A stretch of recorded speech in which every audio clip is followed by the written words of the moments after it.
बेताल पचीसी की पहली कहानी के पहले भाग में अभी तक आपने सुना कि राजकुमार और उसका मित्र जंगल में शिकार खेलने जाते हैं, जहां पर राजकुमार एक राजकुमारी पर मोहित हो जाता है और दोनों मित्र उस राजकुमारी के लिए कर्नाटक शहर चले जाते हैं, जहां एक बुढ़िया के घर पर वो रुकते हैं और राजकुमार उस राजकुमारी से मिलने के लिए उस महल में चला जाता है। आगे सुनते हैं कि इस भाग में आगे क्या होता है। अंदर का हाल देखकर राजकुमार की आंखें खुल गई। एक से एक बढ़कर चीज़ें थीं। रात भर राजकुमार राजकुमारी के साथ रहा। जैसे ही दिन निकलने को आया तो राजकुमारी ने राजकुमार को छिपा दिया और रात होने पर फिर बाहर निकाल लिया। इस तरह कई दिन बीत गए। अचानक एक दिन राजकुमार को अपने मित्र की याद आई। उसे चिंता हुई कि पता नहीं उसका क्या हुआ होगा। उदास देखकर राजकुमारी ने कारण पूछा तो उसने बता दिया। बोला, वह मेरा बड़ा प्यारा दोस्त है, बड़ा चतुर है, उसकी होशियारी से ही तुम मुझे मिल पाई हो। राजकुमारी ने कहा, मैं उसके लिए बढ़िया बढ़िया भोजन बनवाती हूँ, तुम उसे खिलाकर तसल्ली देकर लौट आना। खाना साथ लेकर राजकुमार अपने मित्र के पास पहुँचा। वे महीने भर से मिले नहीं थे। राजकुमार ने मिलने पर सारा हाल सुनाकर कहा कि राजकुमारी को मैंने तुम्हारी चतुराई की सारी बातें बता दी हैं, तभी तो उसने यह भोजन बनाकर भेजा है। दीवान का लड़का सोच में पड़ गया। उसने कहा, यह तुमने अच्छा नहीं किया। राजकुमारी समझ गई है कि जब तक मैं हूँ वह तुम्हें अपने बस में नहीं रख सकती, इसलिए उसने इस खाने में जहर मिलाकर भेजा है। यह कहकर दीवान के लड़के ने थाली में से एक लड्डू उठाकर कुत्ते के आगे डाल दिया। खाते ही कुत्ता मर गया। राजकुमार को बड़ा बुरा लगा। उसने कहा, ऐसी स्त्री से भगवान बचाए, अब मैं उसके पास नहीं जाऊंगा।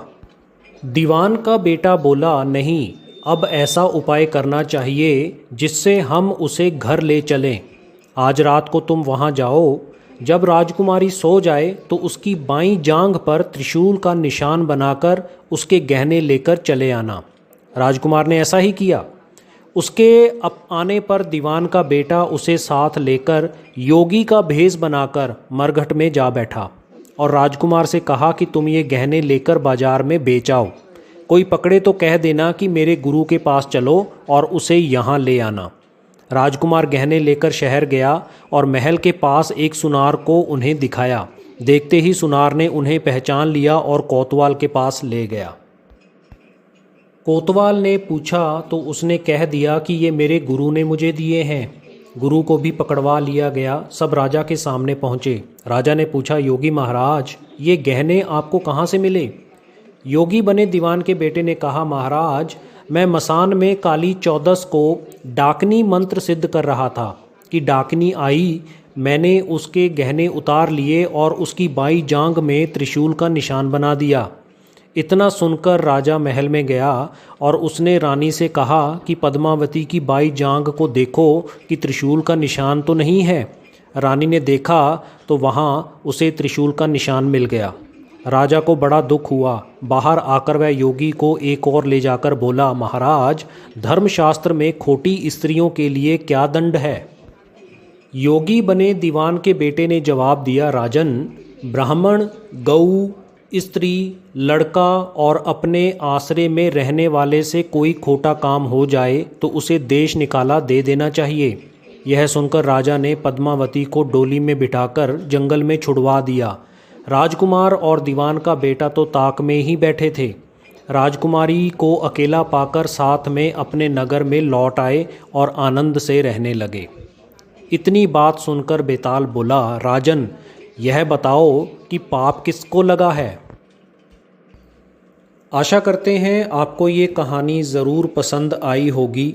बेताल ने विक्रम से जो प्रश्न पूछा है, इसका जवाब अगर आप जानते हैं तो आप कमेंट सेक्शन में हमें अपना जवाब लिखकर भेज सकते हैं।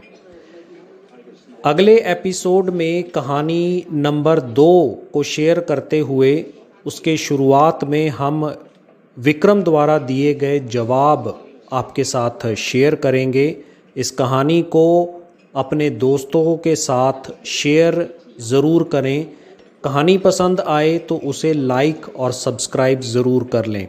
मिलते हैं अगले एपिसोड में एक नई कहानी के साथ। तब तक के लिए अपना ख्याल रखिए, अपने आसपास सफाई रखिए। धन्यवाद।